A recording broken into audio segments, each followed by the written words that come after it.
জনগণই হচ্ছে আমাদের ক্ষমতার উৎস। জুলাই গণঅভ্যুত্থানের পর ভারতে পালিয়ে যাওয়া ফেরারি আসামি ওবায়দুল কাদেরের শারীরিক অবস্থা সংকটাপন্ন।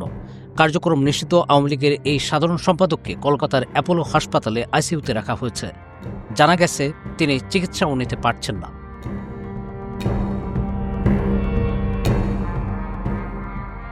বার্ধক্যজনিত অসুস্থতার কারণে কলকাতার গোপন বাসায় বেশ কিছুদিন ধরে শয্যাশায়ী ছিলেন জুলাই অভ্যুত্থানে খুন গুমের মামলায় ফেরারি আসামি ওবায়দুল কাদের। বাসায় তার চিকিৎসা চলছিল। কালার এক্সপার্ট, জর্জ স্যাপ এবং মাইল্ড অন হ্যান্ডস টেকনোলজি সমৃদ্ধ অরিক্স ক্রিস্টাল ওয়াশ আপনার লন্ড্রি এক্সপার্ট। বিশ্বস্ত সূত্রে জানা গেছে 2 জানুয়ারি তার শারীরিক অবস্থার হঠাৎ অবনতি হয়। প্রায় সজ্ঞাহীন অবস্থায় তাকে কলকাতার অ্যাপোলো হাসপাতালে ভর্তি করা হয়। হাসপাতালে ভর্তির পরেই তাকে ভেন্টিলেশনে নেওয়া হয়।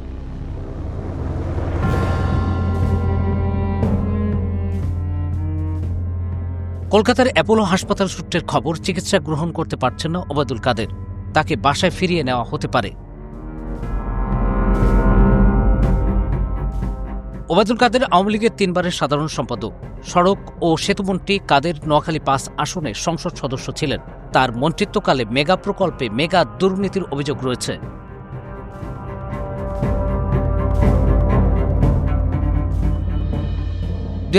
সালে জুলাই আগস্টে ছাত্র জনতার অভ্যুত্থানে আওয়ামী লীগ সরকারের পতনের পর কাদেরের খোঁজ মেলেনি অনেকদিন। পরে বিভিন্ন সূত্রে জানা যায় তিনি ভারতের আশ্রয়ে রয়েছেন। বর্তমানে একাধিক মামলায় তিনি ফেরারি আসামি। তার বিরুদ্ধে আন্তর্জাতিক আদালতের গ্রেপ্তারি পরোয়ানা জারি রয়েছে।